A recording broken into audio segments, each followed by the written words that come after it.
Are you looking to start a podcast? Then see this episode's show notes for our unique promo code to get up to 2 months of free podcasting service with Libsyn when you sign up for a new account. Get your show on Apple and Spotify. Get helpful audience building stats and all the support you need to sound your best. They can even do video. Bring your podcast to life and have your voice heard here, there, and everywhere with Libsyn. Again, see our show notes for our unique Libsyn promo code and get podcasting. You're listening to CreepGeeks Podcast.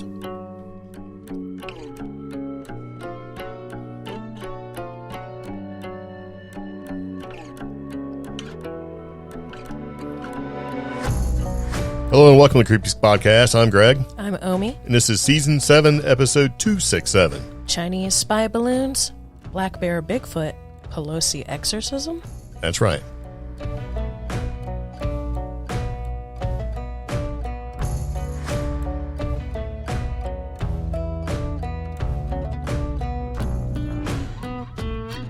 So here we are again. Welcome back to the CreepGeeks Podcast, or welcome to the CreepGeeks Podcast. Whatever applies to you is what you should go with.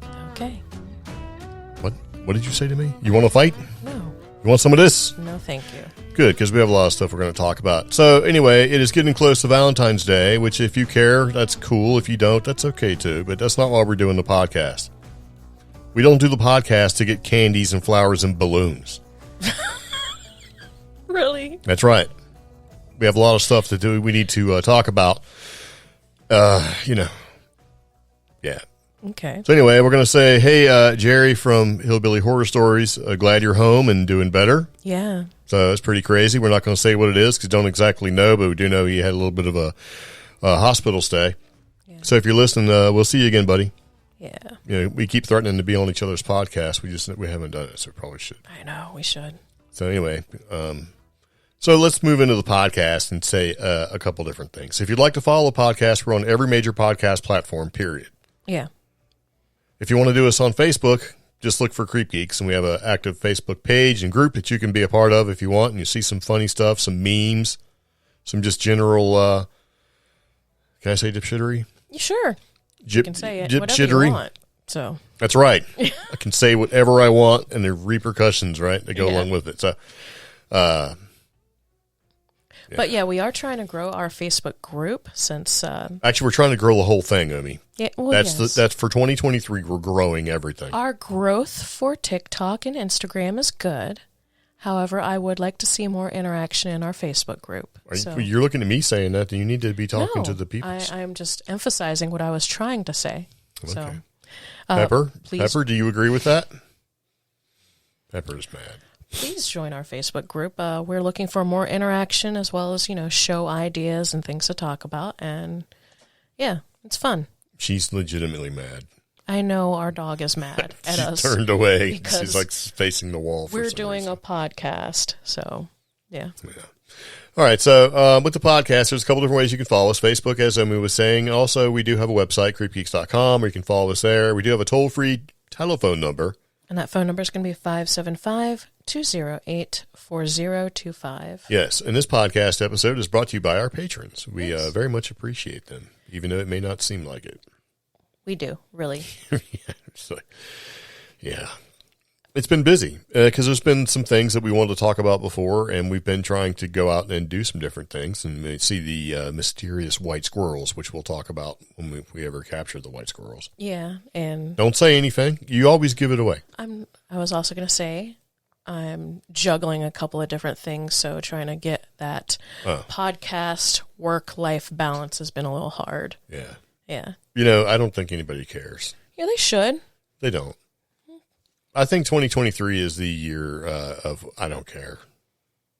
That's the feeling I'm getting. What do you think? Well, that really hurts. No, see, now you're making it all about you, and it's not all about you. What I'm saying is 2023 is the year of people just basically saying, I don't care. Okay. I think people are just tired of stuff. I mean, we're already starting out great. We got these balloons flying around, all sorts of stuff, right? Mm-hmm. So let's talk about pet peeves before we move into the good stuff. Okay. Got to get all worked up for the podcast. Let me tell you about this. Okay, so I seen an article and I read it, and it actually, what is it the youngsters say, triggered? It triggered me. Okay. So here's the deal. So I seen this from some inflammatory type website that deliberately puts out the clickbaity stuff to make you click on it, and I did. Mm-hmm. And the quote from the okay, so let me read the quote so you can kind of put it in context for you. I purposely take longer to answer them. McDonald's worker calls out drive-through customers who start rattling off order as soon as they pull up. And I'm thinking, okay, you're sort of damned if you do, damned if you don't. If they pull up and say hello, I count to 5 before I speak. And then every hello is another 5 seconds. So, having worked fast food a very, very long time ago when I was a teenager, I was a little mad at people who would just roll up and just start screaming their order. That I'm sure those people were in a hurry, and even when I did process their order as fast as I could, they were rude. Even when I said, you have a great day, and I made sure they had their condiments in the bag and their straws and their napkins, those people were always rude. To do something like this, you are just adding to those people being even ruder to you. Yes. Now, I mean, in an ideal world, this is something you'd probably hear in therapy. Oh, somebody's going to be rude to you? Count down internally 5 seconds or 5 breaths or whatever and try to, diffuse the situation. That doesn't work. No, it doesn't, because it's a cop-out and it's something they're doing to punish the customer. Granted, the customer is wrong. Yeah. For coming up and just rattling off an order. Now, on the other side of that, if you are that nitpicky about it when you're working the drive-thru, yeah, then something tells me that you are automatically looking at every customer that shows up to your little box, which is usually a piece of shit box that you can't hear, full of static and everything else, right? Mm-hmm. That you're automatically going to be a problem. So, when they're, now here's how I do it when I do it. Mm-hmm. As I pull up and I wait for them to say something. Yeah. And usually they do, and usually it's fine, but sometimes they don't. They just go, "Can I have your order, please?" All loud. I'm like, I didn't know you were ready for me. Yeah. So when they do that to me, I like to go, "Hello?" Because there's a show we've been watching, right, called Letterkenny. Mm-hmm. And, and then Letterkenny turned into Shorzy. Yeah. And when people start talking, what does Shorzy do? Huh? Yeah, right in the middle of it. But it's like, here's what I don't like. If they pull up and say hello, I count to 5 before I speak. So now you're just deliberately going to punish them. Yeah. Now, I think that's just petty, man. I am convinced that, so when we lived in Rio Rancho, New Mexico, there was only one Starbucks for a certain amount of time, like certain amount of travel. So everybody in Rio Rancho would use that particular Starbucks. It was always busy. I have a feeling that their drive-through barista always did something similar to this, because you'd pull up, you'd say hello, and then you'd hear some noise, but you wouldn't hear anybody acknowledge you. And then it would always feel like they counted like 1 Mississippi, 2 Mississippi, 3 Mississippi. Hi, welcome to Starbucks, So I always felt like they were doing that intentionally. And you know what? It did make me stop and then repeat my order slowly, no matter how much of a hurry I was in. Yeah. But that's me. I mean, I would see people in front of me like, "You didn't get all that?" And yeah. So I mean, there's little games that people play. And why? It's dumb. It's stupid. But I don't like the idea of being punished, because I'm one of these people when I show up, mm-hmm. or if I call you on the phone or whatever, and you answer the phone and you're like, "Hi, whatever, my name is Frank. Can I help you?" And I go, "Hey, how you doing today, Frank?" And then when you sit there and don't say anything for like 3 to 5 seconds because, you're like, you just want me to get to the call, I'll say, "Did you not hear me, Frank?" And they go, "Yes, I heard you." And it's like, I'm giving you a greeting, man. I'm trying to be nice so we can have a nice phone call, and you want to try to do this, because they're going to be nice, nasty. Yeah. And I don't. Hello? See? I'm sorry. The area we live in, there's a lot of nice nasty that happens. Oh, it happens all the time. In customer service. Yeah. I mean, I just noticed more of it around here. But that's not if you dislike your job or you dislike the people you have to work with, don't bother with the nice nasty. Don't bother with anything. Just get your job done. Like, okay, fine. I'm not happy to be here. Yeah. Here's your 3 hamburgers and your 2 milkshakes. Bye. And and I'm cool with that. If you don't like it, I'm good. But don't punish me. Like, I'll show you. I'll make you wait 5 seconds. How dare I use your company's services, goods, whatever. And it becomes a customer versus whatever kind of thing. And that's like, some people are like using people's names. Oh. Well, Omi, here's what I would, what I mean? Like username on the, it's aggravating. But my real pet peeve is when you answer the phone, mm-hmm. Let's say, thank you for calling the CreepGeeks Podcast. My name is Greg. Can I help you? Yeah. And then I wait for you to say something and you go, hello. And I go, yeah, hi, I'm Greg. Can I help you? And then you talk for like 40 seconds. Yeah. And then I'm getting ready to answer you, and you go, hello, like every 2 seconds, hello. I hate that. No, and I'll say, Omi, I'm not going to talk when you talk. So if you give me a chance, I'll answer. But you saying hello every 2 seconds because you think that you have a piss poor connection on your telephone is not going to make me want to help you. And that provide you the best customer service I can. Outside, I don't care about that stuff anymore, right? Yeah, that can happen outside of phone calls. It can hello? happen. It's annoying. I am going to throw something. You should do Shorzy. Huh? That can happen outside of phone conversations. It can happen, person-to-person interactions.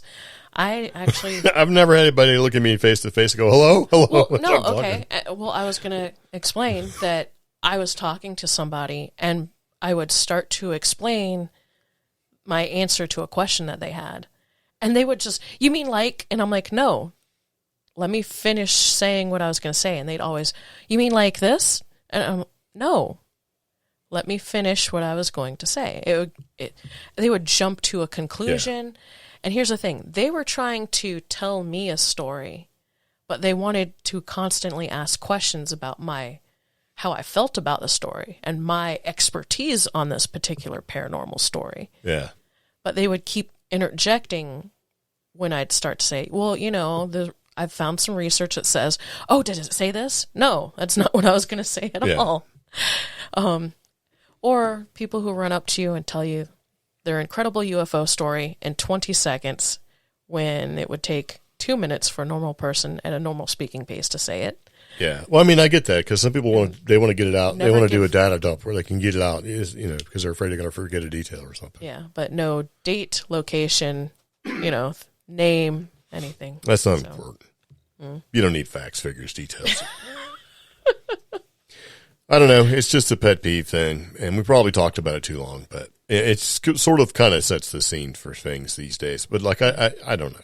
I don't think people are going to care this year. I think a lot of stuff that people were really worked up over last year is not going to be an issue this year. Or it's going to come to a head. Well, I think it's, okay, maybe that too. But at the end of the day, I think they're like, I'm just tired of worrying about everything. This is stupid. We got balloons flying overhead, spying on us. Yeah. I don't know. It's just kind of it's a weird beginning to the year. But let's talk about spy balloons. I see what you have highlighted. We're not going to talk about that. Okay. Because I want to say that.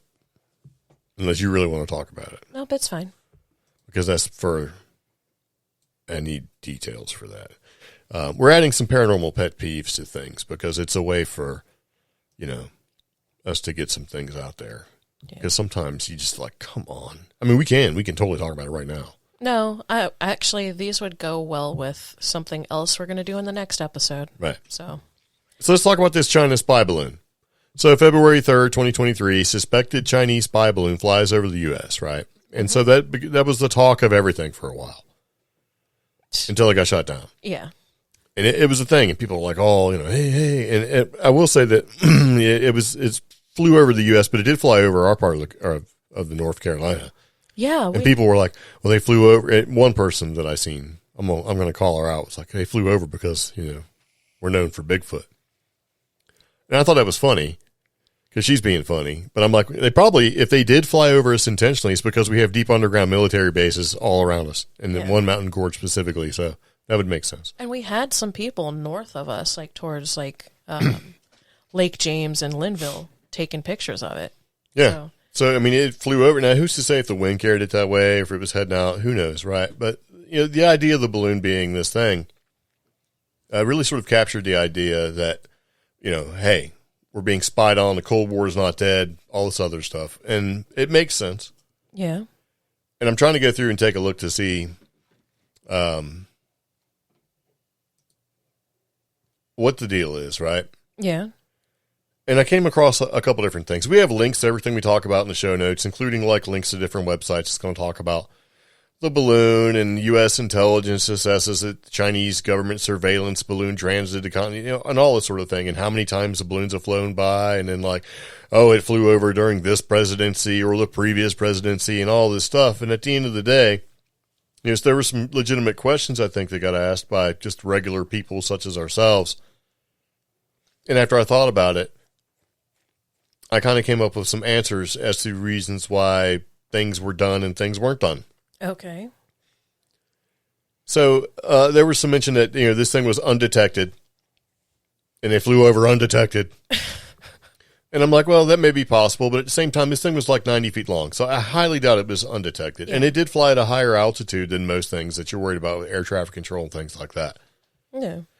But that being said, I don't know if it was really undetected. Now, if you were, I'm going to play devil's advocate here, I guess. If you were the government, the spy community, American spy community, right?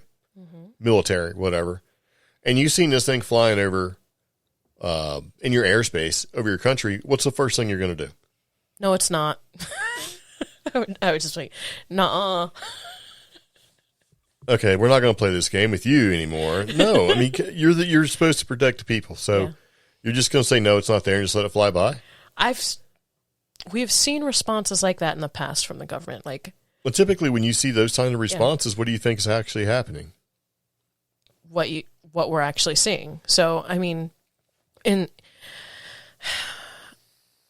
the past, we've had citizens or the general public be aware of things, whether it was like UFO sightings in Roswell or the UFO panic that happened during the 40s, 50s, and 60s. People would say, I saw this, and it would reach newspapers. Now we have social media, information flows a lot quicker, but back then it was like, we saw something, and the government's instant response was, no, you didn't. And I mean, now, when you have the average Joe with a cell phone standing on his boat or at a outdoor football game taking a picture of a spy balloon, I mean, I didn't see what the government's initial response was. So yes. I am just defaulting to what they've done in the past, which is, no, you don't. You don't see that. Well, so the government's first response is no response. Mm-hmm. Because if there's no response, then it's either going to go away or it's not. Yeah. With this particular thing, if it has happened in the past, like people were saying, right, in numerous reports, then they obviously know about it. Yeah. If they're worried about it, that's one thing. If they're not, that's another. But I think it was a perfect opportunity for the government, military, whatever, man, to get as much information off that little 90-foot platform balloon thing as possible. Because if the Chinese are spinning over this spy balloon, because here's the thing, this isn't just happening in the U.S., it's happened in other countries as well. Japan, I think Brazil, some other places. Yeah, I was going to say Brazil and Argentina. So it's, what's the purpose of this thing? Undetected, I don't think it's went undetected. I think it eventually got detected and was seen. I think it's been happening before, and I think that they were aware of it. One of the things that I noticed was it seemed like there was a lackluster response, even with press briefings and things, from what should be important people. Yeah. You know, talking about this balloon. And it made me think, why would you send the most, like, unprepared? No, I don't know. It's not unprepared. You have people you have some people that can stand up in front of a crowd and speak, and you have some that can't. Mm-hmm. Why would you send somebody up there who maybe is not suited for public speaking like that to give a measured response of what the country is doing to answer the questions of its people?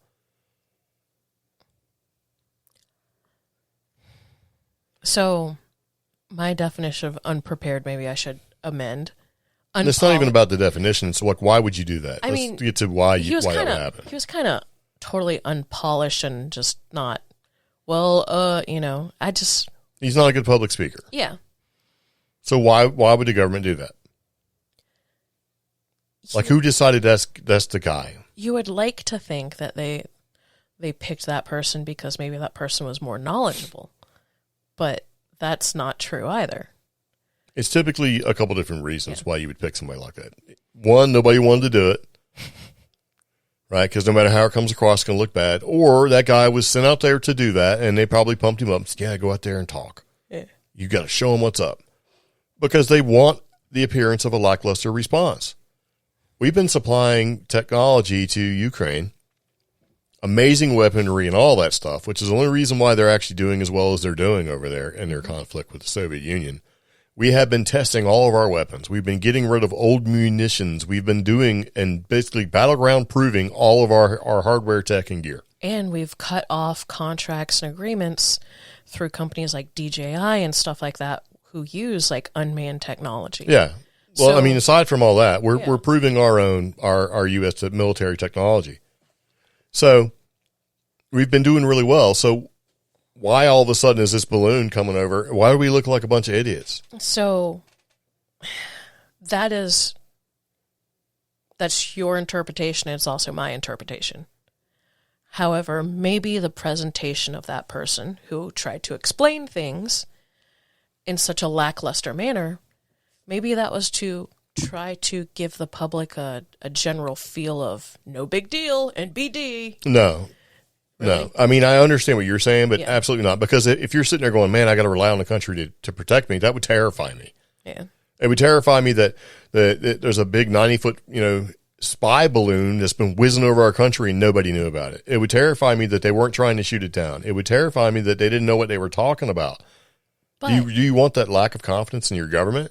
But maybe that's not what they were trying to get across. Maybe they were just honestly trying to pass the opinion or vibe, I'm going to say that, vibe, that, just like if your neighbor's drone got into your backyard as opposed to keeping in his backyard. No, man, this is China and it's a freaking spy balloon. I understand, but maybe they're trying to downplay the whole thing. I think it's a little bit, I don't think they really care so much about downplaying. If anything, they want to upplay it and go, yep, this is crazy. We need more money and better technology right now. But and what would happen? That would be counterintuitive to everything that's going on right now because... Why would it be? See, here's the problem. It's not counterintuitive if your goal is to get technology money and keep doing the military industrial complex, which is what they do. They don't care. But we're trying to downplay the military industrial complex. We're trying to downplay socially and culturally. We don't need those things anymore. Yes, we should focus on technology, but it's all going to be third party like NASA and Elon and Bezos. Let them be in charge of that stuff. We're not going to shift the attitude to strengthen the military industrial complex in this current climate right now. Give it another few months. Maybe. No, I don't know. I disagree. I think that they did this on purpose, that they put us out there as like being, hey, we don't really know what's going on. Because if you look at what's happening here, let's just do it psychologically. See, most of the stuff that happens these days, especially with the Cold War style tactics that are coming back into play because they really haven't gone away. Mm-hmm. A lot of it is what's the cheapest thing you can do? The cheapest thing you can do to sort of keep people off balance is use psychological warfare tactics. Mm-hmm. Now, for a long time, like Russia in general has been appearing to be this super strong, we're strong as a bear, we've got the best technology and all this, and they don't. Mm-hmm. They don't. It's been proven. Confidence is everything. Right. Yeah. And it's just kind of like, oh, wow, a lot of this is, you're puffing yourself up, but at the same time, I don't think you guys can really back up what you got. That's why they get, to the point where they're like, we got nuclear weapons. That's it. That's their default. Mm-hmm. right? And we're not even fighting the Russians, and we're beating the Russians. And they don't like that. And that's a thing. It's always been a competition, right? Mm-hmm. So the Russians for a long time have been out there saying, you know, we are the best. And they're getting beat by Ukraine using our stuff. Mm-hmm. So we're beating Russia in this war by supplying our stuff to someone who should have lost already. So that's kind of an insult, right? So here comes these balloon flying around doing his thing. So what are we doing? Oh, we're terrible. We don't really have, we can't figure it out and stuff. And you know, if I was Russia, mm-hmm. I'd be mad. I'd be like, okay. Because you know it's a deceit. Mm-hmm. So I think that's part of it. And China doesn't care. China is actually trying to show, you know, hey, we have a stake in everything, and we're bigger than we are. I mean, they're firing up, you know, coal-fired power plants like every week. But that deceit and that psychological warfare that you talked about that was used in the Cold War and before. It's still being used. It hasn't stopped. It is being used again. And I think in the current climate and the current American mindset, it is going to be, sadly, even more beneficial because attitudes and perceptions have changed. We already don't trust our government. This is not about the people. It can be. So while we deceive the general public, we blatantly lie like that to the other parties in power, the other countries. Like, oh, I don't know, you know, that type of thing. When Russia knows it's a true, honest deceit, we're trying to see if they'll take the bait. However, China, that's the party that I'm not too sure about. It's like, are they going to fall for it, or are they just going to keep pushing? China doesn't give a shit. They're just going to push no matter what. Yeah, they don't care. They honestly don't care. Yeah.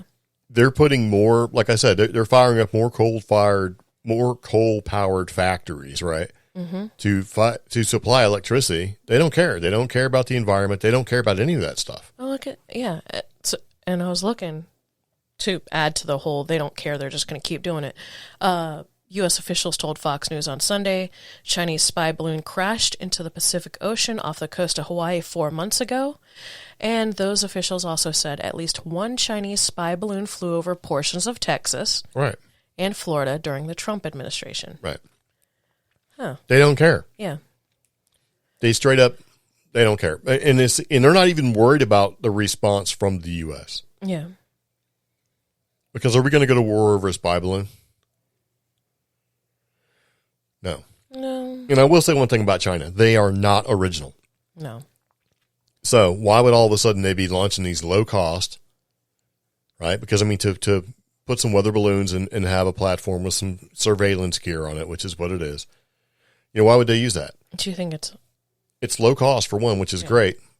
They're not original. So since they're not original, like let's use Chevy and the Trailblazer. Mm-hmm. So Chevrolet basically set up a factory in China to create the Trailblazer. Not the new Trailblazer, but the generation Trailblazer that came before. Mm-hmm. Because Chevrolet was going to basically be selling, you know, Chevy Trailblazers in China. Yeah. And so they got done. They set up the factory, the patterns, the mold making, everything it takes to make the Trailblazer. And then they finished. Mm-hmm. And they rolled one off the assembly line. And then China kicked Chevy completely out of the country.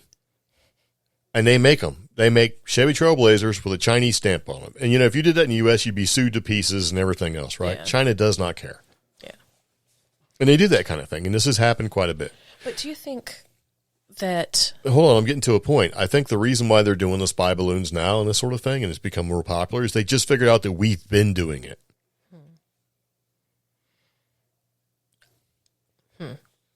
We have spy balloons. Yeah. I mean, if you look at the triangular craft, the TR-37B, I think it's a dirigible. It's basically high altitude, right? Low cost devices like these balloons can sit up there on station in a higher altitude, wherever you want, and for 60, 90 days or whatever, and do the spying. It doesn't cost a lot of money. Do you think, though, that this might be a matter of testing in reverse? Like, okay, maybe months and months ago or during the Trump administration, there was very small ones. and they didn't get as much notice. And they've been trying to see how big they could get them before it gets noticed at a national level, or how small it can get before it gets noticed at a national level. I mean, who knows? At the end of the day, they both have, we all have satellites. So is it something that's really, you know, Okay. We were using balloons, and we still use them. I think Ukraine has them. I mean, everybody's got them in theaters of conflict and everything. It's not like they're balloons have been used since like the Civil War for spying. So it's not a big deal. But why now? Why all of a sudden? You know, why are they letting us see these balloons? Because you got to be low enough to be seen. If these things sit at an altitude of 60,000 feet, you're probably not going to see it. When they get lower than that, you see it. Yeah. So I don't know.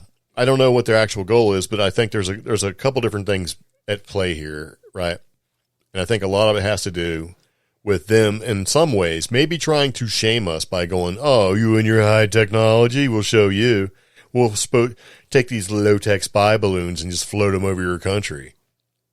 You, for being the U.S., you didn't detect them, right? And what are we doing? Well, we don't know. We don't know what this is exactly. We're not exactly sure. We're not sure if we're going to shoot it down or what we're actually going to do here. So if we know that that's what they're doing and we're playing into it, being like, yeah, you got me. Right? I mean, I would take it as like a taunt, like, okay, why don't you bring another over and we'll see what happens. Well, we don't care. I know. Because at the end of the day, they can shoot them down. And we did. We did shoot it down as it got off the coast where it was safe. Using like a Sidewinder missile.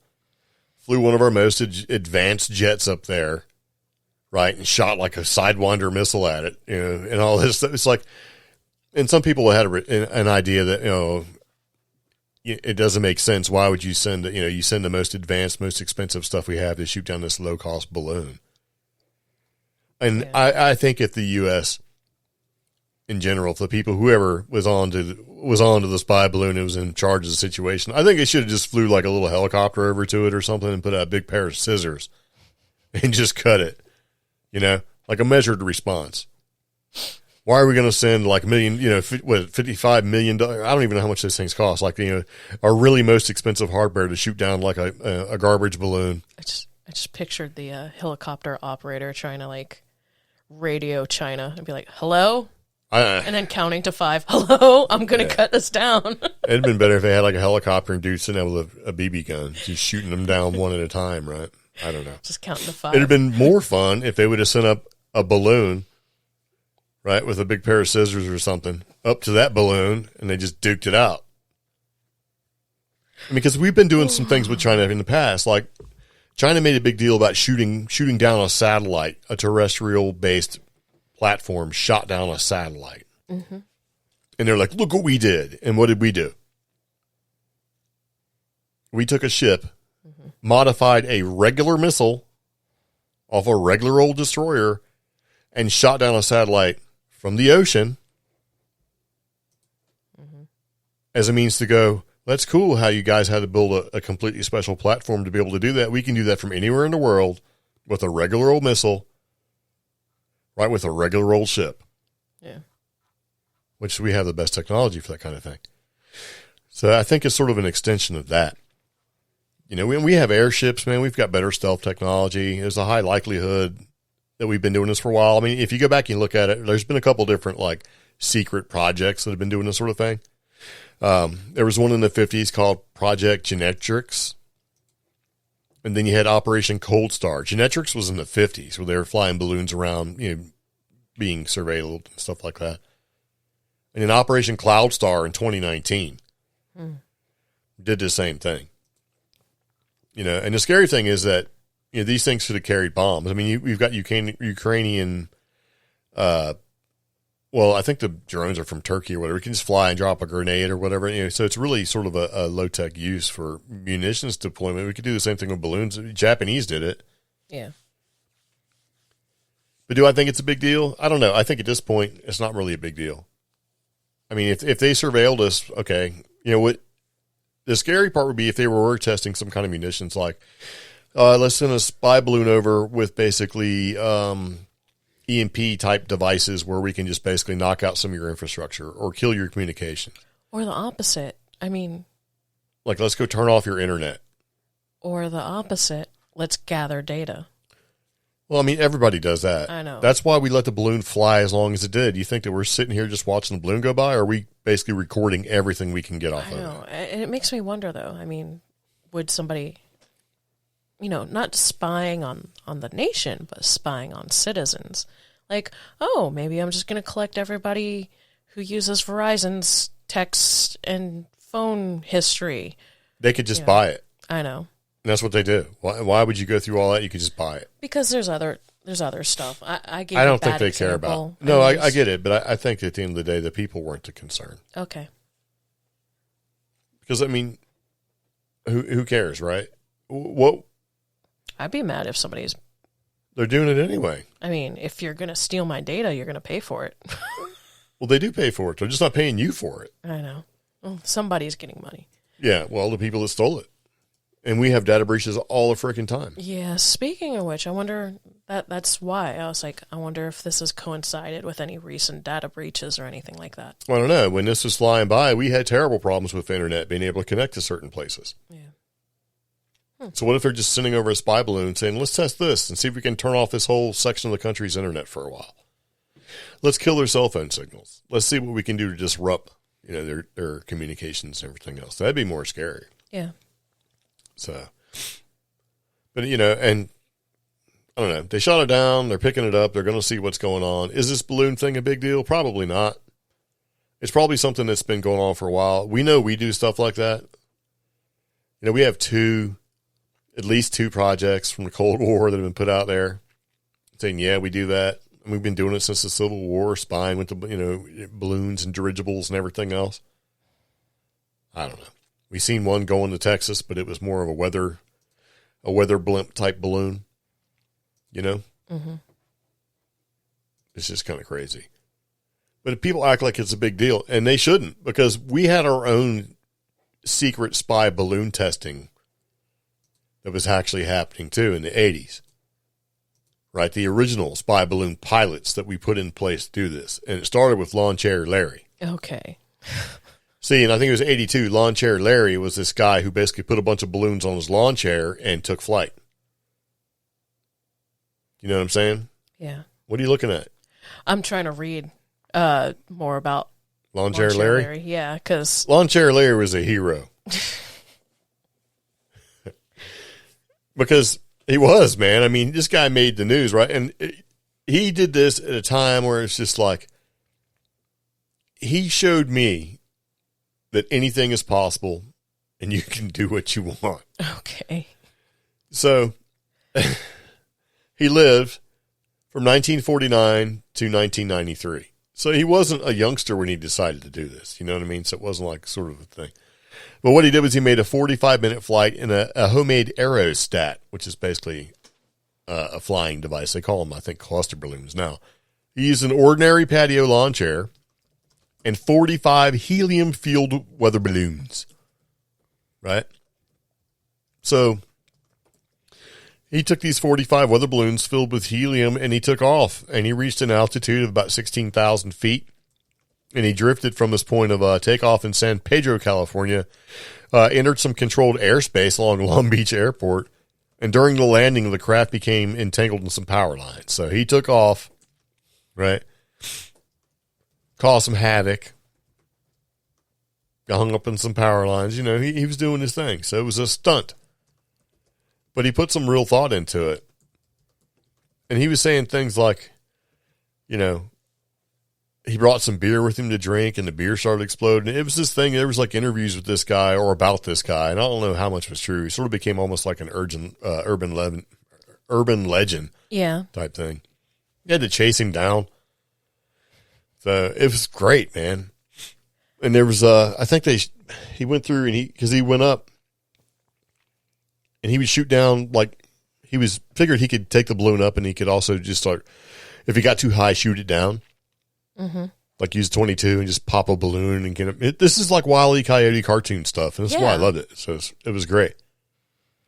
It's just so dangerous. So Lawrence Richard Larry Walters had often dreamed of flying, but he was unable to become a pilot in the United States Air Force because of his poor eyesight. So he said he first thought of using weather balloons to fly at the age of 13 after seeing, several of them hanging from the ceiling of a military surplus store. And he had a career as a truck driver. So he decided he's going to go ahead and try his flying idea.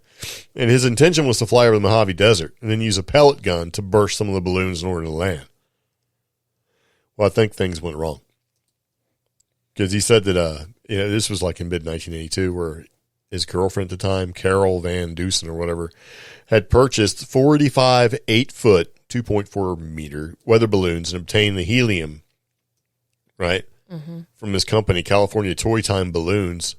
And they used a forged requisition from his employer, Filmfare Studios, saying that the balloons were for a television commercial. Because evidently, I guess it draws attention if you buy 45 weather balloons. Yeah. Yeah.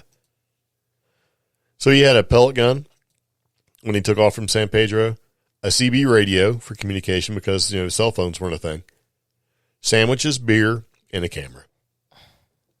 And so when his friends cut the cord that tied his lawn chair to his Jeep, Walter's lawn chairs rose rapidly to a height of about 16,000 feet, and he was spotted from 2 commercial airliners.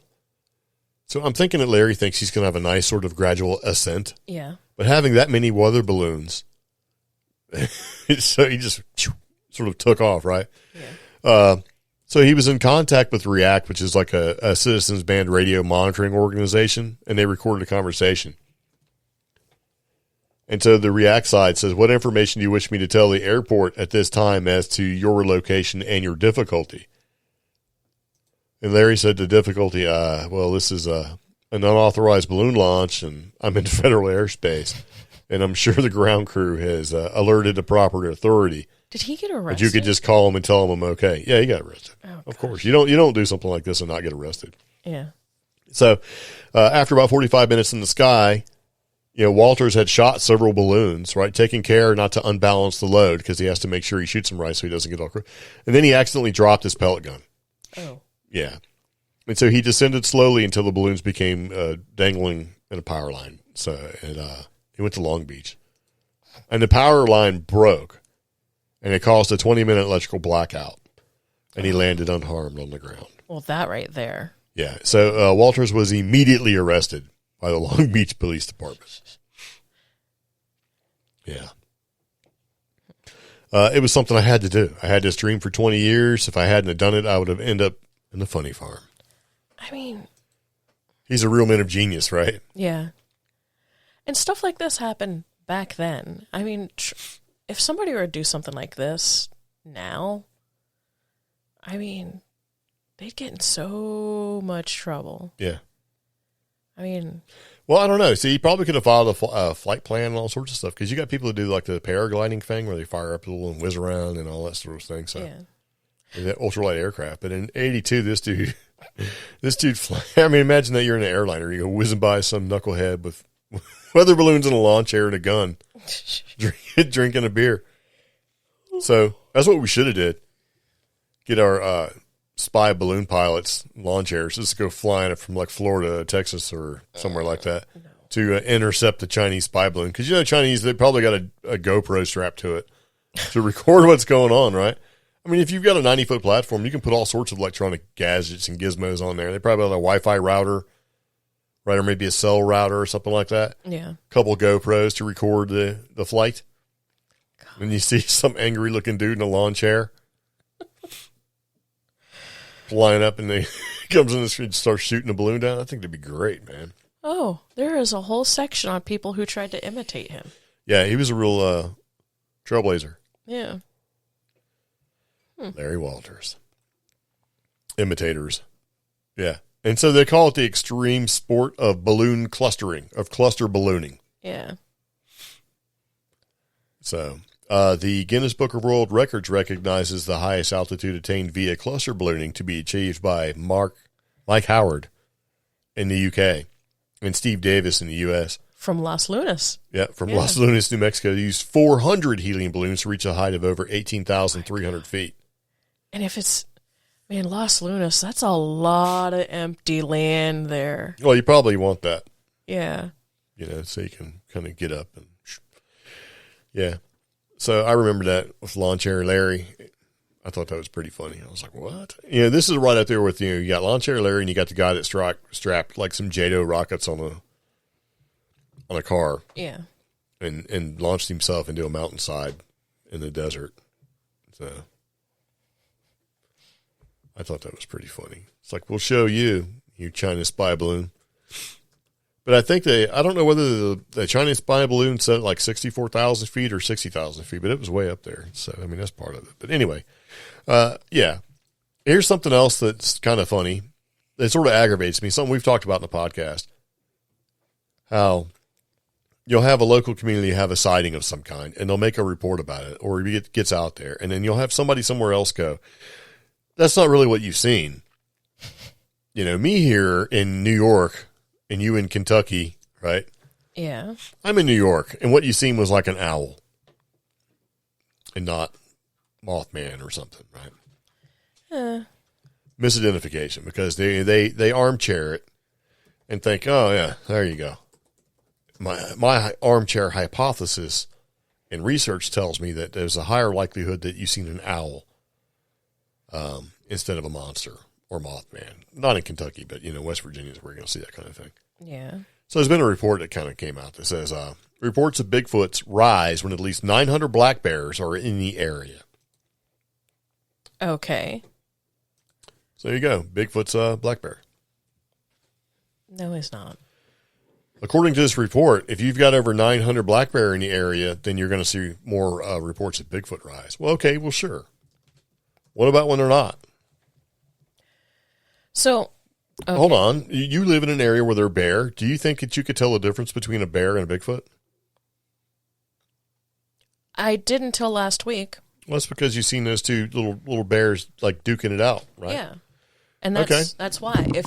If I saw two teenage bears or even some adults right out of hibernation fighting on 2 feet, and I have a bunch of scrub brush, maybe a couple of trees in the way, I might not be able to tell the difference between them and Bigfoot. Okay, we're out in the woods, and you see something. Yeah. Do you immediately go Bigfoot? No, I don't. We live in a bear area, right? So what do? The first thing I think is bear. Absolutely. What's the second thing you think? Mountain lion. Which is whatever. But yeah. Third thing is elk. Right. Depending on where the last thing I'm going to is Bigfoot. Yeah. Now, depending on, and because we're in the foothills, so we're a little lower, if it's not a bear and it's not a mountain lion and it's staying away, the next thing I think is person. Yeah. Which is also just as scary. And way down the list, then I go Bigfoot or aliens. Yeah. Because the goal is, let's identify it first so I can make sure it's friend or foe, or if I need to run or whatever. Yeah. Way down the checklist. I don't know. I mean, and let's just say I'm just a regular person. I'm out in the woods. I'm not going straight to Bigfoot. Yeah. If I'm looking for Bigfoot, I would like to think it's a Bigfoot, but you got to eliminate stuff first, because at the end of the day, a bear is more likely to eat you than a Bigfoot. Yeah. Because if Bigfoots were out there eating people, we'd probably hear it. But if I see something big and black moving around out in the trees, my first thought is not Bigfoot. It's like, that's a big ass bear. We need to get the dog and get out of the way, and let's go back and figure it out, or get to a place where we can see it safe, whatever. And this is just my observation. Granted, I have not lived in a bear country areas for very long, but most of the bear encounters I hear from family, they happen from early evening all the way until dawn. Occasionally you might see some during the day, but it seems to happen at night, and I have this bias where I think Bigfoot, if it's a primate, would be more out during the daytime. Yeah. So I think it's dumb to think that Bigfoot would be out at night all the time. Yeah, those are two different, diurnal, type cycles. So I would have a hard time agreeing with this article. Well, part of it says for every 900 bears in an area, one Bigfoot sighting is likely to follow. Well, also, okay, so how many bear sightings? Yeah. One Bigfoot sighting, how many bear sightings? So if you have 900 bears in an area and you see a Bigfoot sighting, I would just assume that since you have over 900 bear in one area, that you're going to have more reported sightings of bear. Yeah. And bear sightings do make the news. Yes. It's not like, now if you're in a bear area where there's bears all the time, it may not make the news unless it's doing something dumb, like it's in your car eating your snacks, or got locked in your car, or it's on your back wandering porch. down downtown Asheville in the middle of the afternoon. Yeah, or, jumping in the Pizza Hut dumpster, eating pizza or whatever, because that kind of thing happens. But I do think the idea that, you put it out there going, oh, well, most of your Bigfoot sightings are actually a misidentified bear.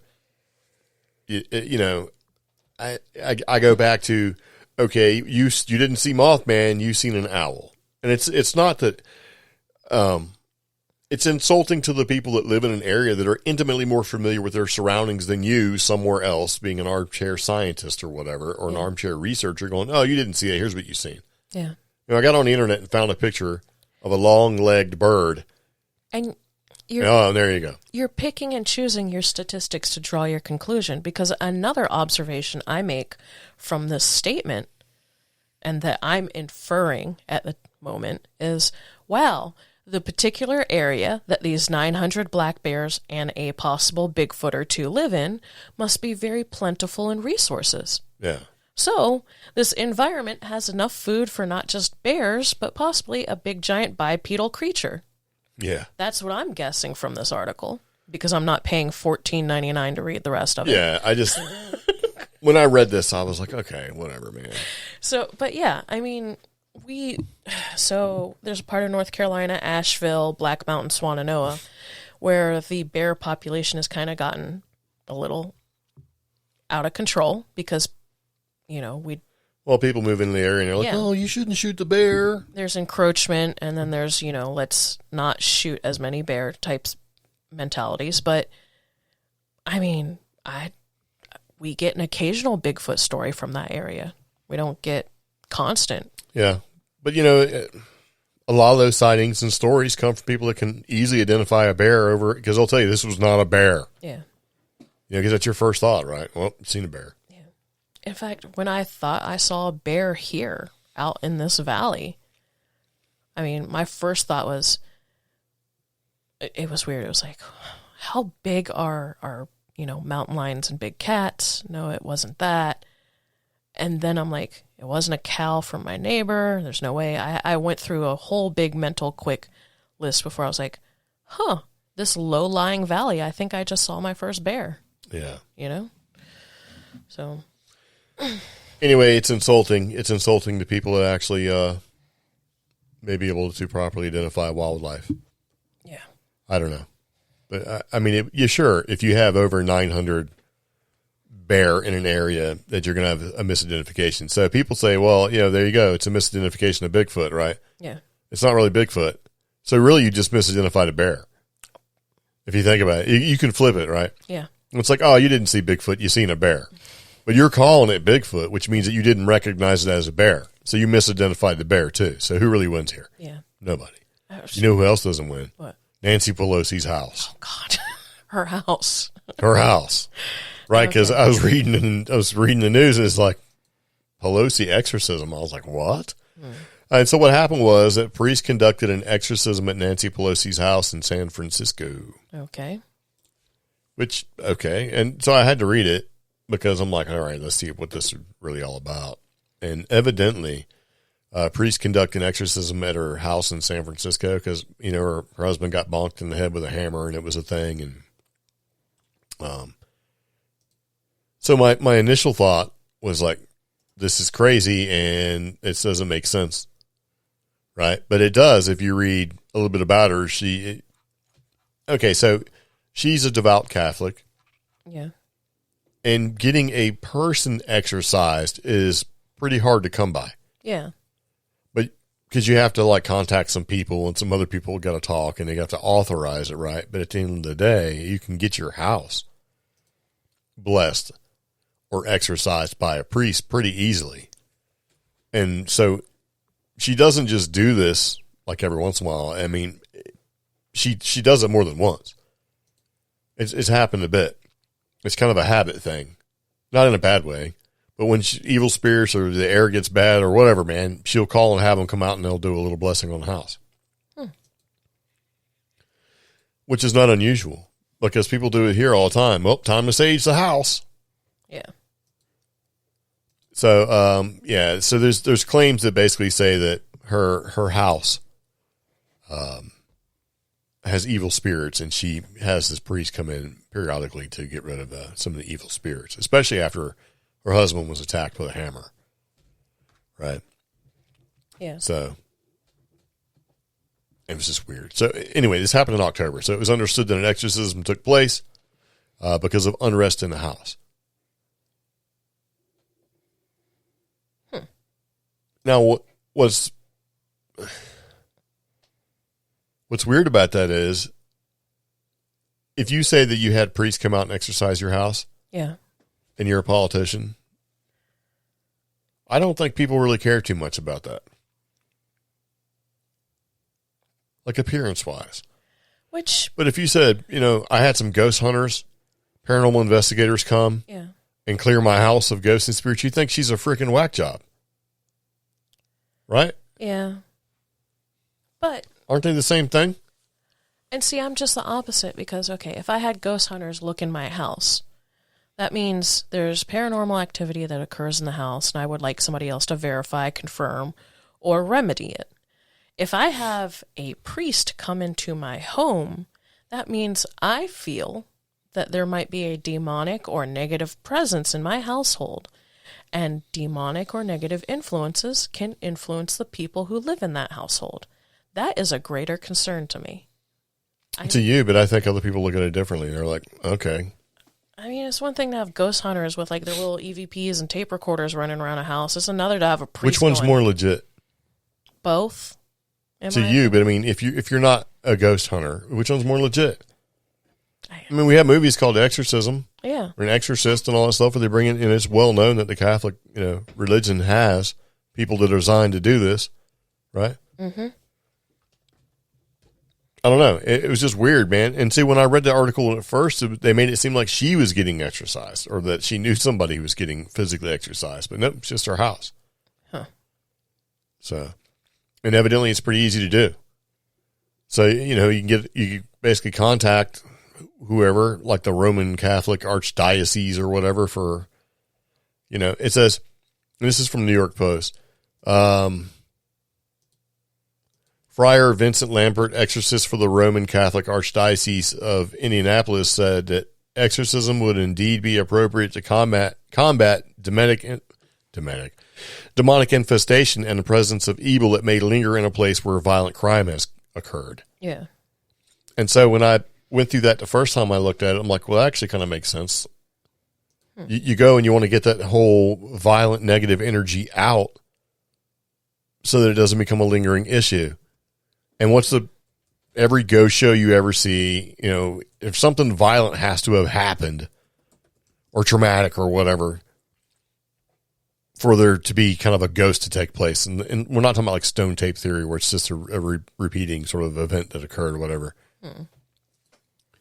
So she real quick got somebody in there to make sure that that wasn't going to be the case. Right? Yeah. So like a preemptive. Yeah. Something bad happened here. Let's get a priest in here to make sure that doesn't, imprint or we have a continuing issue. I mean, I would. Plus, if she goes to sell her house, yeah, she can say, oh, man, we've had our house, exorcised and cleaned on a regular basis. So no ghost for you. Yeah. I'm pretty sure California is one of those Exactly. states that has the law. The haunted law. Yeah. So I just, it was just kind of weird. So I thought it was interesting. I'm like, oh, I see. So it just has reasons, to be done on multiple levels. I'm like, oh, real estate wise, you get a clean bill of health from the church. No bad stuff happened here. You're like, oh, I'd like to buy your house. Didn't somebody get whacked in the head with a hammer here? Yeah, it's cool, man. We had an exercise. Not a problem. Yeah. I actually kind of think that was a reasonable response. I do. So. I mean, I don't know if we would do like a Catholic priest or anything, but I'm not Catholic. Yeah. And I haven't paid him enough money to come out. Like holy water's not free, man. You got to buy that stuff. Did you know that? Yes. They get a little worked up. Like, hold on a second. I need you to donate to the church, brother. Yeah. About $9. Take care of that little squeeze bottle. It's $12.99. Is it? It might be. This economy. Yeah. Eggs $5, whatever, man. So, I don't know. Yeah, it would appear that Pelosi could not let go of the thought of evil staying within her home after a violent attack. However, it is unknown whether there have been any reports of demonic activities after the event. You know, I don't know. It was kind of clickbaity, so I clicked on it. Like, I got to see what's going on. Okay, so this one's kind of clickbaity, too, that we're going to talk about. UFO sightings are on the rise. Okay. Right. But this is in our area. Yeah. And that's where I'm like, all right, We're going to let it slide because it's in our area. We've had some weird stuff in the skies recently That's why we've kind of put it in here, because this sort of, okay, so we thought we seen something, but we kind of like, well, it's probably Venus. Because it seemed like it was Venus. Or Jupiter. Or whatever, some big planet out there making a big bright spot in the sky. We're like, look at that. Yeah. But then you get this article, right? Around the same time. Yeah. And it sort of corresponds to some of the things that we've been saying a little bit. And it's from a source via another source of somebody we're familiar with who has done way more extensive research than we have on this subject and actually put out a little book. Yeah. And so I'm like, okay. And so this is kind of crazy, but it's pretty cool. And if you go to skyshipsovercashiers.com, which is how it's spelled, it's cashiers if you're there, but if you want to get on the internet. On January 7th, 2023, an alleged meeting occurred at a secret underground facility in the Blue Ridge Mountains to discuss extraterrestrial disclosure plan developed by an Earth alliance of military leaders with the Galactic Federation of Worlds. This was a quote from Dr. Michael Sala. Okay. So he specializes in exposing secret space programs through his Exopolitics Today podcast. He's reported that January 7th, about January 7th, there was a meeting with ETs at an underground facility in the Blue Ridge Mountains. Huh. Now, she wrote a book on underground facilities in the Blue Ridge Mountains. Yeah. Right? Which explains a lot of the weird stuff that flies in and out there. You see helicopters fly in, they don't fly out. Places you used to be able to go are locked off by the government. Now you're not allowed in there. Weird, it's like lights in the sky and all sorts of crazy stuff. And here we are, we're seeing weird sky lights. Yeah. We thought it was maybe a planet. Because when you came back, I was like, what day did we see that stuff? Because we actually watched it for like 20, 30 minutes and we're like, it got bored and we left. So we're like, oh, it's a planet. It's got to be. It was around the same time. Like the meeting occurred allegedly January 7th, and we seen it like on the 10th. I'm actually trying to confirm. Well, you did when you got, anyway. Yeah. So, yeah. It's like, what? So it says, we have no way of knowing if such a meeting actually occurred, but the following email we received on January 6th, 2023 from a U.S. Air Force veteran might give support to the claim. Right? Mm-hmm. So the veteran seen a massive UFO flying low over the Great Smoky Mountains National Park, which we've talked about before, which is where one of the bases is supposed to be located. And he moves into Linville Gorge and all this crazy stuff, which is in the Blue Ridge Mountains is where the Great Smoky Mountain National Park is. And we start talking about like weird stuff happening in the park. This was the day before the intergalactic meeting allegedly occurred. So I saw something very strange today about 3:30 in the afternoon, clear blue skies, right? Enjoying the ride. I was returning from Gatlinburg on 441 through the Great Smoky Mountains National Park and had passed the Tennessee line coming down the mountain when I saw a flash on the left, the ridge line. I then saw a massive silver metallic object between the peaks, and it seemed to be moving in the same direction as I was traveling. It disappeared and showed up at the next dip in the ridgeline. I heard no sound, saw no lights or windows. I pulled over. I was trying to rationalize what I saw and couldn't.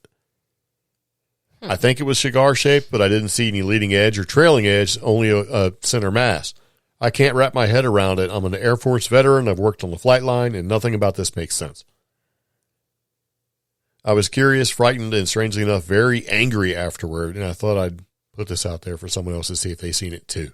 Is that same route we take when we do this? Yes. Yeah, okay. It certainly is. Huh. We've seen some strange stuff, but it's been in the morning times. Yeah, well, yeah. In that same pass. We've seen a lot of weird stuff out there. Yeah. Yeah. But, like, not weird enough to be like, huh, you know? Yeah. So in February 2013, a former military man told her about, and this, basically told Mary Joyce about a secret underground facility being built beneath the Great Smoky Mountains National Park. I immediately began searching for more witnesses. And so anyway, she has done the research and she put out a book about it. And where she's talking about the possibility of the military underground bases being and all that kind of stuff is where we've been, where there's some Masonic markers in the area. Thomas Divide Overlook is right there. In that area, there's something there. So Pari used to be there. Are we going to go look for this stuff? You mean look for it? Like we can go pull over and look. I mean, I don't know where you'd actually go look for it. You'd have to go down in there and try to get to it. And no. Okay. That's how people wind up dead and disappearing in the parkway. Or getting hundreds of likes. Yeah, you get hundreds of likes, sure. But there's places that you used to be able to go that you can't go anymore. We actually have, one of our patrons has told us about some of the stuff he's seen up there. Yeah. And we've seen some stuff, and we've had people come up and tell us the stuff that they've seen. It can, when we've done conferences and stuff. So, have you gone here? Have you seen this? Oh, and the government's buying up all this land all of a sudden. I know, because I had to go make sure that the property line was correct because they kept trying to get into his land. Remember? Yeah. That's up at the Brown Mountain Lights. That's this whole area. There's something here. And a lot of activity sort of ramped up when they started opening some of the bases, underground facilities that were closed because the BRAC Commission had been sort of opened and are being revitalized and rejuvenated and all this other stuff. So, but yeah, we seen something in the sky. We actually took little blurry pictures of it and all that stuff, and we looked at it for a while and realized, okay, well, it's not the criteria that we see. As in, it doesn't match the criteria of a satellite, doesn't match the criteria of an orb flying around, which have been flying around for a long time. I think I'm going to share some. Doesn't match the criteria of a drone. It was stationary and it stayed for a long time. What does make sense is a balloon. Yeah, that's like a huge dirigible balloon, right? Which kind of makes sense because now we got spy balloons. We got this big balloon. There's been balloons. I mean, if it was just a big balloon sitting there, station keeping as it will, it could stay there indefinitely, right? 60, 90 days maybe? Yeah, I think I might share some of that footage we got with our Patreon. We should. We should totally share it. Yeah. Find the good pictures because we do have some that are better than others. But yeah. Well, I mean, you got to zoom, right? Yeah. And when you zoom, it gets difficult. But yeah. But when I looked at it, it looked diamond shaped. But I can't say that it's actually diamond shaped because I was zoomed all the way in because it actually is diamond shaped, or is it just showing the pixel in the freaking camera? Yeah. On the sensor. That sneeze. Bless you. Yeah. So I don't know. I thought that was kind of interesting. So we actually seen something, and then here's a corresponding sort of thing that occurred around the same time saying, hey, I mean, think about that, though. What's the possibilities? It could be what you seen was a giant spaceship coming in to hide in the underground military base because they're having a nice political meeting about exopolitics. We saw ours on the 9th and the 10th. Yeah. Okay. And this was the 7th. They were leaving. Yeah, maybe they got to wait. Maybe there's some kind of like intergalactic window. Maybe, who knows? Yeah. So they can't just take off whenever they want. I don't know. So it'd be kind of nuts. Over a secret facility. So yeah, go to skyshipsovercashiers.com and check it out. And she has a book on deep underground military bases. So she has findings that she's written about for the Great Smoky Mountains National Park underground facility along with 4 others in western North Carolina. In her book. It's called Underground Military Bases Hidden in North Carolina Mountains. Yes. Okay. Which is funny because we've been in all the areas that she's talking about, and there's just generally weird stuff that happens there. So just kind of want to put that out there. But yeah. Anyway, there you go. All right. I think at this point we are done. We have talked long enough. What do you think? Sure. Okay. Plus, I have to sneeze. Okay. Well, thanks everybody for tuning in to this week's episode. Show notes cover everything we talked about with links and so much more. We also have links to our Patreon page. So if you'd like to support us on Patreon, click on those links in the show notes. Again, we are looking to grow our Facebook page and our Facebook group. So hop on over to Facebook, search for CreepGeeks, and give us a like.